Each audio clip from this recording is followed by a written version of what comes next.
DevilNeverCry. What is up, everyone? It is me, DevilNeverCry, and today we absolutely have to talk about Resident Evil 4 Remake. There's a whole slew of news that was recently unveiled about the title that I want to go over and discuss.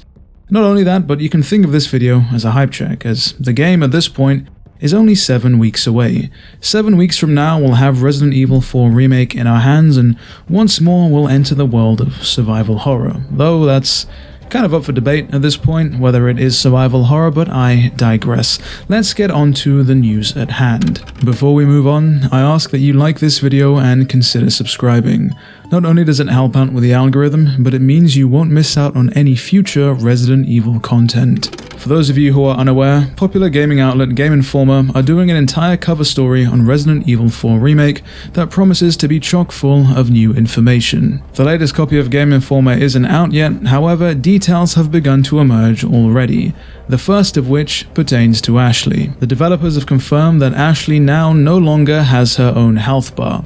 She'll be able to take a few hits from some of the smaller enemies before succumbing to her injuries, and some of the attacks from larger enemies may take her out in one hit altogether. This of course adds a whole new layer of tension now, as you won't be able to simply rely on the heads-up display to keep you informed of what exactly is going on with Ashley, and you'll likely need to keep a closer eye on her to ensure that she isn't being beaten to death. If she does take too much damage, she'll be thrown into a down state where she'll need to be revived, similar to Resident Evil 5. And of course, if you don't get there in time, she'll die altogether. To further add to this tension, you can no longer tell Ashley to hide. In the original Resident Evil 4, you could simply instruct Ashley to hide in an assortment of bins whilst you cleared out the entire area of enemies, making it safe. This of course is no longer something you can do in the remake, forcing you to go back to the drawing board and rethink your strategies on getting through certain tough encounters. Pressing ahead, we also have confirmation that the knife does indeed have durability, to the surprise of absolutely no one. If you paid attention to some of the previous trailers, you'll have realized this already. Every time Leon uses his knife, whether it's to parry or to get an enemy off him, the knife's durability will degrade. What's important to note though is that we can carry multiple knives at any given moment, meaning that if one breaks, you can switch to a backup. Moving on, we have the introduction of a new enemy altogether, a Ganado that just so happens to wear a bull's head as a mask. They also just so happen to carry a massive hammer, a hammer they can use to destroy barricaded windows and of course to bludgeon Leon to death. The developers went on to confirm that the reason they implemented this enemy wasn't just to include something new in the game, but because they ended up replaying through the game mid-development, realizing that the game was just missing some tension, thus this new enemy was born. Personally, I don't mind the inclusion of a new enemy. After all, variety is the spice of life. Whether or not this enemy is going to hold up in the Hall of Fame along with the likes of El Salvador or Regenerators, that remains to be seen.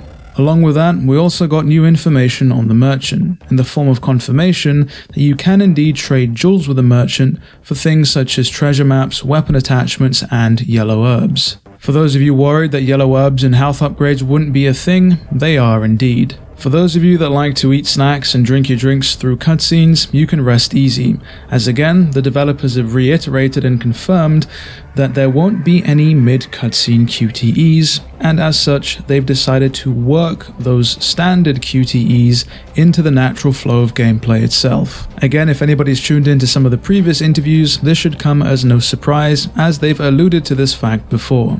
If you're a stickler for the details, you can also rest easy, as the developers have indeed confirmed that the blue medallion collectibles that were in the original Resident Evil 4 will return in the remake, along with an expanded side quest system.